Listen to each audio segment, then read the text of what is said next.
So today I'm gonna do a book review. So the setting of the book.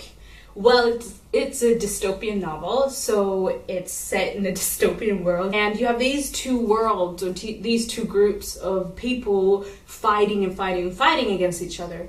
And well, the setting in this specific stories is in the Republic, where you have June, who's a Republican, and then you have Day, who lives there as well.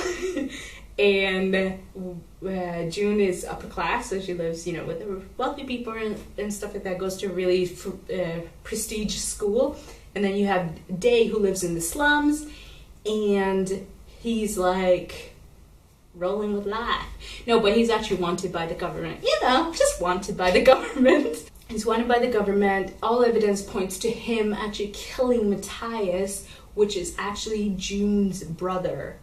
And June, well, she, lives when Matthias, their parents were killed. And it's a really, really fast-paced story.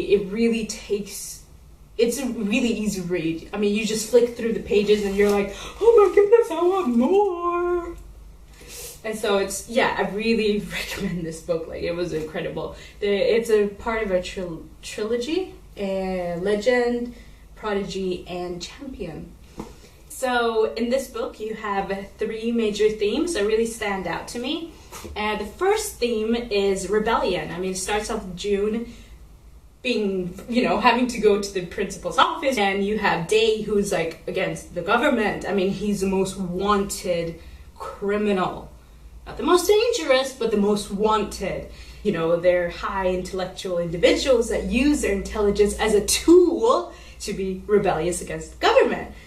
And then you also have the everyday kind of rebellion. Like what I mean by that is that they have a man that decides to help Day and Tess, and he helps through keeping them hidden and stuff like that, and helps them out and stuff. And he's not supposed to do that. He's supposed to report them straight to the government and all that. But he doesn't. I mean, he just helps Day, And later on, when people are supposed to go, yeah, the people go, no, and I'm not going to tell you when, where, or how, because you got to read the book. So the second theme that I see that really spoke to me is perfection.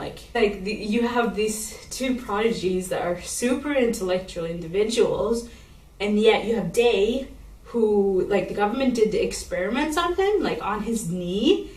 And so he actually has a limp. So throughout the book, I mean, he's super fast. He's super, I see him as a action figure.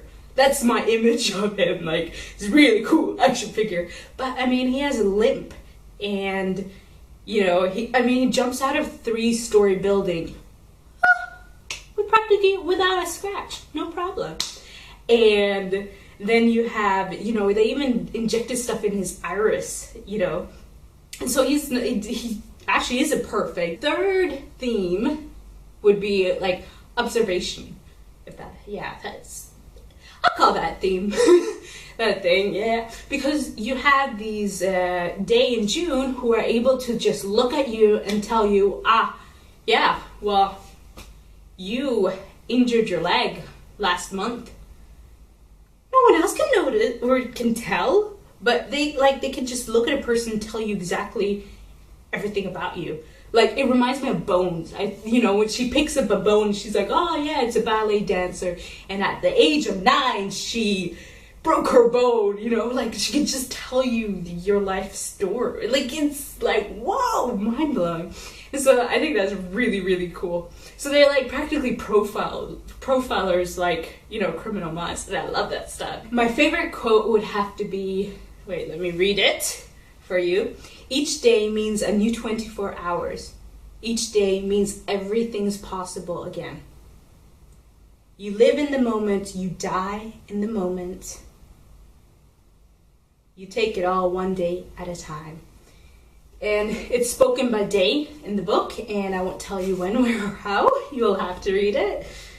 And what I didn't like about the book, it's like a love-hate relationship, really, because I loved it, but I didn't it was frustrating. So here you have when Day speaks, it's written in bold, right? And when June speaks, it's written not in bold. And so you can tell who's talking and, you know, and all of that. And it's really great, but it's like, okay, so June is going through some kind of emotion or finding out things about her family, like the death of her parents and stuff. And it goes straight to Dave's story.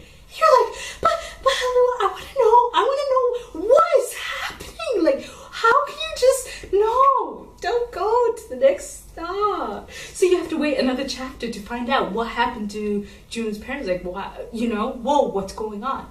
So that's one frustrating element. But it's like, it's really good because then, you know, you get excited for the next. It's like mini cliffhangers. Yeah, that's the best way to describe it. So what's gonna happen now is that we're gonna check out the first page of the first chapter of Legend. Follow me. My mother thinks I'm dead. Obviously, I'm not dead. But it's safer for her to think so. At least twice a month, I see my wanted poster flashed on a jumbotron scattered throughout downtown Los Angeles. It looks out of place up there. Most of the pictures on the screens are of happy things. Smiling children standing under a bright blue sky. Tourists posing before the Golden Gate ruins. Republic commercials in neon colors. There is also anti-colonies propaganda. The colonies want our land, the ads declare. They want what they don't have. Don't let them conquer your homes. Support the cause. Then there's my criminal report. It lights up the jumbotrons in all its multicolored glory. Wanted by the Republic. File number 462178. 3233. Day. Wanted for assault, arson, theft, destruction of military property, and hindering the war effort. 200,000 Republic notes for information leading to arrest. Well, that was the first page of the first chapter. If you want more, I suggest that you just order the book, really. Alright guys, take care and stay awesome.